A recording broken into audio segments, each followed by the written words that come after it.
Assalamualaikum warahmatullahi wabarakatuh. Saudara, kita akan belajar di modul 8 tentang kontribusi hasil penelitian psikolinguistik terhadap bidang yang relevan. Oleh karena itu, mari kita simak video pemaparan materi berikut ini.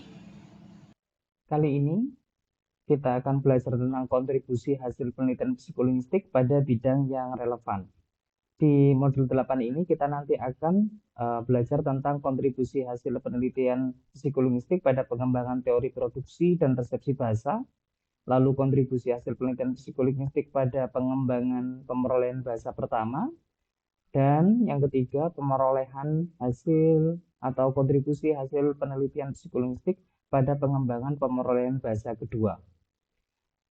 Pada kontribusi hasil penelitian psikolinguistik di pengembangan teori produksi dan resepsi bahasa, kita nanti akan membahas tentang kontribusi hasil penelitian psikolinguistik pada pengembangan teori produksi bahasa dan kontribusi penelitian psikolinguistik pada pengembangan teori resepsi bahasa.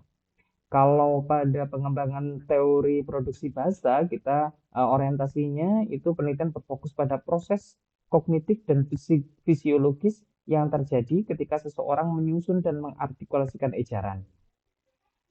Lalu penelitian tentang resepsi bahasa berfokus pada seseorang memahami dan menginterpretasikan ujaran atau tulisan. Kontribusi hasil penelitian psikolinguistik pada pengembangan teori produksi bahasa itu secara teori produksi ada dua teori. Yang pertama ada teori yang disampaikan oleh Garrett. Dalam bentuk teorinya adalah model Garrett yang dikenalkan di 1980-an. Yaitu produksi bahasa itu terjadi dari beberapa tahap. Yang pertama ada konseptualisasi, yang kedua adalah pada elemen sintaksis, bagaimana seorang anak atau seseorang tersebut mulai menyusun tata bahasa yang tepat untuk menyampaikan konseptualisasi yang akan ingin disampaikan. Lalu pada tahap leksikal ini pada diri seseorang sudah mulai memilih kata yang tepat untuk disampaikan sesuai dengan konseptualisasi yang ingin disampaikan oleh seseorang. Lalu pada tahap artikulasi itu pada tahap bagaimana alat-alat ucap manusia tersebut menyampaikan konsep yang ingin diujarkan oleh seseorang tersebut melalui alat ucap atau artikulator. Selanjutnya, teori yang kedua dari Dales yaitu kesalahan berbicara itu terjadi karena adanya aktivasi yang tidak disengaja pada jaringan otak. Lalu penelitian-penelitian yang berkaitan dengan model Garrett itu contohnya adalah dilakukan oleh Sundara dan kawan-kawan pada 2006 yang menemukan bahwa anak cenderung lebih banyak melakukan kesalahan fonologis karena keterbatasan kemampuan artikulasi dan pemrosesan fonetik. Artinya adalah seorang anak itu memiliki kelemahan ketika mengujarkan suatu bahasa karena artikulasinya itu masih terbatas. Kemampuan artikulatornya juga masih belum matang. Sehingga di dalam memproses ujaran atau mengujarkan sesuatu tersebut, mereka mengalami kesalahan fonologis.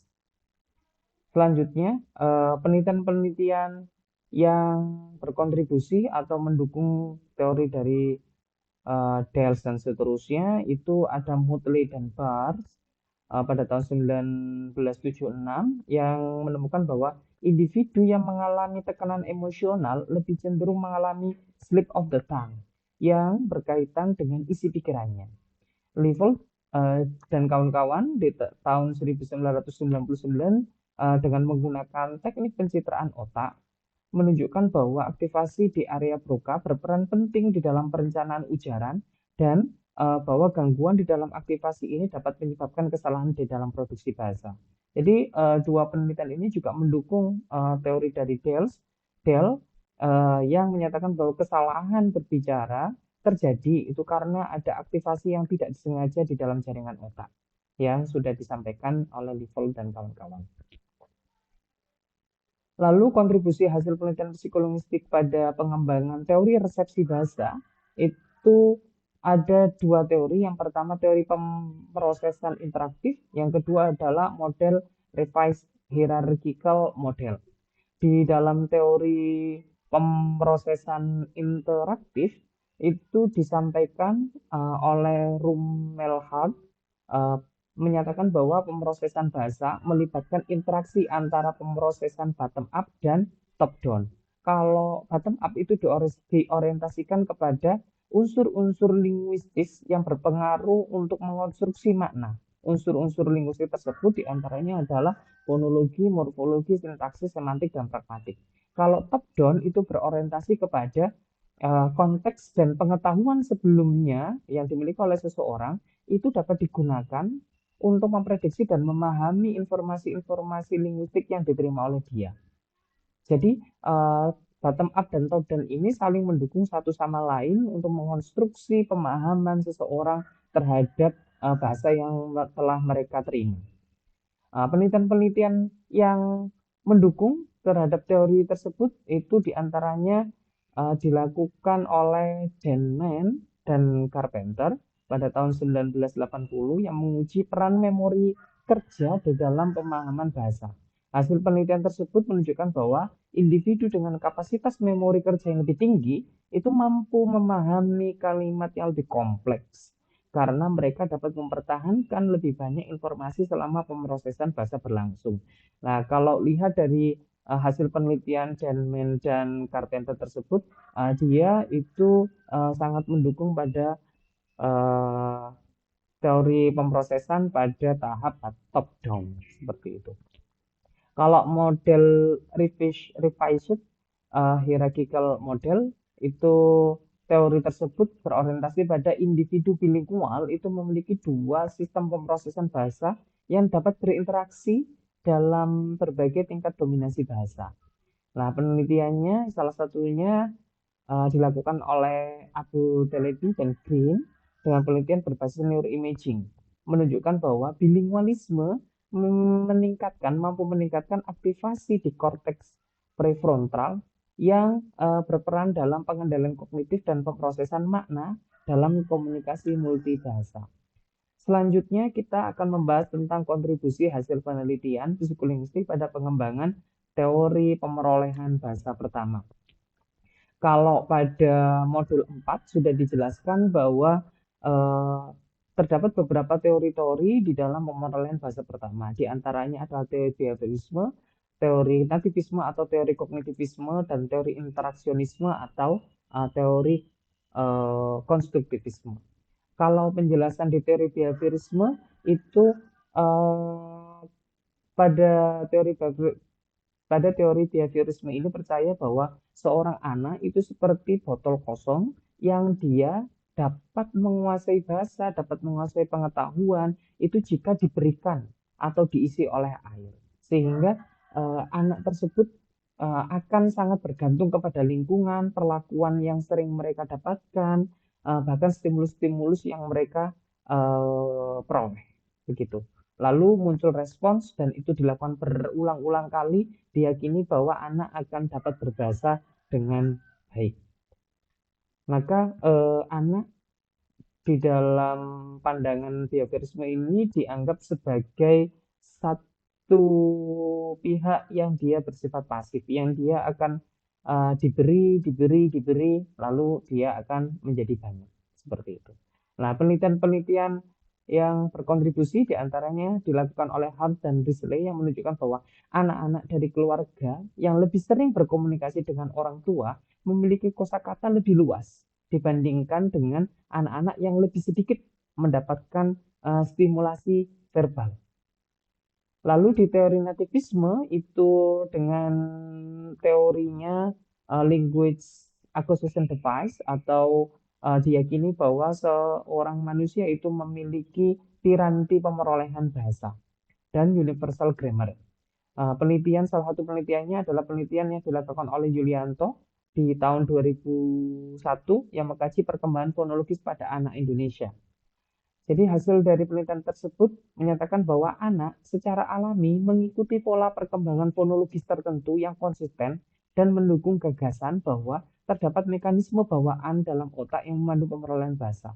Dan temuan ini sejalan dengan konsep universal grammar yang ditelurkan oleh Chomsky. Selanjutnya teori interaksionisme itu dengan mengemukakan teori Zone of Proximal Development atau ZPD yang dikemukakan oleh Vygotsky. Jadi di dalam teori tersebut menyatakan bahwa anak itu dapat mencapai pemahaman bahasa yang lebih tinggi jika mendapatkan bantuan dari orang yang lebih mahir dalam berkomunikasi. Interaksionisme itu anak itu akan dapat meningkatkan kemampuannya jika mereka sering berinteraksi atau berkomunikasi dengan orang lain yang lebih tinggi daripada dia. Nah, salah satu penelitiannya adalah yang dilakukan oleh Snow di tahun 1977 dengan modelnya adalah Child Directed Speech atau CDS. Anak-anak yang sering diajak berbicara dengan CDS, CDS itu adalah berbicara secara langsung pada anak, itu mengalami perkembangan bahasa yang lebih cepat dibandingkan anak-anak yang kurang mendapatkan komunikasi seperti itu. Selanjutnya, kontribusi hasil penelitian psikolinguistik pada pengembangan teori pemerolehan bahasa kedua. Kalau di kontribusi penelitian psikolinguistik pada pengembangan teori pemerolehan bahasa kedua ini, kita nanti akan membahas 3 hal. Yang pertama adalah model pemrosesan bahasa dalam pemerolehan bahasa kedua, implikasi hasil penelitiannya terhadap pengembangan teori, dan tantangan dan arah penelitian masa depan dalam bidang pemerolehan bahasa. Kalau pada model pemerolehan bahasa, itu pemerolehan bahasa kedua tidak terjadi secara langsung, tetapi melalui tahapan pemrosesan informasi yang kompleks. Model-model seperti monitor model, processability teori, menjelaskan bahwa keberhasilan pemerolehan bahasa kedua sangat tergantung pada keberhasilan individu di dalam memproses input bahasa dan mengembangkan keterampilan komunikatif secara bertahap. Lalu kalau implikasi hasil itu nanti dikaitkan kepada hasil-hasil penelitian dan teori-teori pemerolehan bahasa kedua. Selanjutnya pada tantangan dan arah penelitian berorientasi pada penelitian-penelitian bagaimana atau inovasi penelitian yang harus bagaimana kembali, bagaimana itu dikembangkan, dan tren-trennya di bidang pemerolehan bahasa kedua dalam menghadapi tantangan seperti perkembangan metodologi, variabilitas individu, hingga pada relevansi teori pada konteks pembelajaran yang telah berkembang. Kalau kontribusi hasil penelitian psikolinguistik pada pengembangan model pemrosesan bahasa itu ada 3 teori. Teori pertama teori monitor atau model monitor, yang kedua competition model, dan processability teori. Nah, kalau teori model itu berkaitan dengan dengan konsep comprehensible input yang menyatakan bahwa pembelajar itu akan memperoleh bahasa jika mereka menerima paparan bahasa atau pajanan yang lebih sedikit sulit atau sedikit lebih tinggi dari penguasaan bahasa yang telah mereka kuasai sebelumnya. Maka rumus itu dinotasikan dengan I+1. I itu diibaratkan kompetensi yang dimiliki oleh seseorang itu pada saat ini, +1 itu berarti konsep atau teori atau materi yang lebih tinggi, lebih sulit, tetapi di pemeroleh pembelajar tersebut masih dapat menggapainya. Jadi contoh kalau misalkan dalam matematis seperti ini, jika seorang anak itu sudah menguasai 1 ditambah 1, maka mereka selanjutnya akan belajar mungkin 2 ditambah 2, 1 ditambah 2, dan seterusnya. Dan mereka tidak akan mungkin setelah mereka menguasai 1 tambah 1, mereka langsung belajar 20 ditambah 43. Itu tidak mungkin. Begitu. Tetapi mereka akan belajar kemampuan yang sedikit lebih tinggi di atas dari kemampuan yang sudah mereka kuasai. Lalu pada teori competition model, keberhasilan pemerolehan bahasa itu sangat bergantung pada seberapa kuat pembelajar dapat menangkap dan menggunakan petunjuk linguistik dibandingkan dengan kebiasaan linguistik dalam bahasa pertama mereka. Model ini memberikan wawasan yang kuat mengenai pengaruh bahasa pertama terhadap bahasa kedua dan menjelaskan mengapa beberapa struktur linguistik lebih sulit dipelajari oleh pembelajar dengan latar belakang bahasa tertentu. Kalau pada processability teori, itu teori ini didasarkan pada asumsi pembelajar tidak dapat menguasai semua struktur bahasa sekaligus. tetapi harus melalui tahapan pemrosesan tertentu yang mengikuti urutan perkembangan bahasa yang sudah ditentukan. Lalu pada tantangan dan arah masa depan dalam bidang pemularan bahasa kedua, itu yang kita bahas itu ada 3. Yang pertama, perlu mempertimbangkan variabilitas individu, yang kedua metodologi, dan yang ketiga adalah perkembangan teknologi. Kalau di dalam penelitian pemularan bahasa perlu mempertimbangkan variabilitas individu, itu yang dimaksud adalah faktor-faktor seperti usia, motivasi, kecemasan, latar belakang linguistik yang berbeda pada setiap individu itu sangat berpengaruh terhadap keberhasilan pemularan bahasa kedua. Lalu metodologi itu banyaknya penelitian itu masih bergantung pada tes bahasa tradisional dan observasi kelas yang mungkin tidak mencerminkan proses mental yang terjadi di dalam pemularan bahasa. Sehingga dibutuhkan metodologi-metodologi baru yang lebih akurat, lebih sahih, dan lebih inovatif untuk melakukan penelitian-penelitian pemodelan bahasa dan tidak berpaku kepada tes bahasa secara tradisional dan observasi kelas saja. Lalu seiring perkembangan teknologi yang sangat meningkat dalam beberapa dekade ini, penelitian pemeranan bahasa kedua juga perlu dilakukan beberapa inovasi-inovasi baru dengan mengintegrasikan perkembangan teknologi.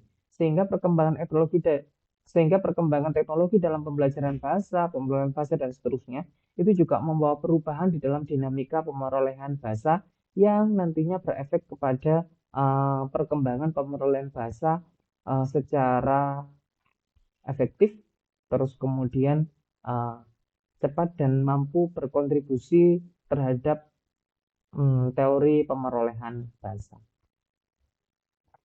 Saudara, itulah tadi pemaparan materi di modul 8 tentang kontribusi hasil penelitian psikolinguistik terhadap bidang yang relevan.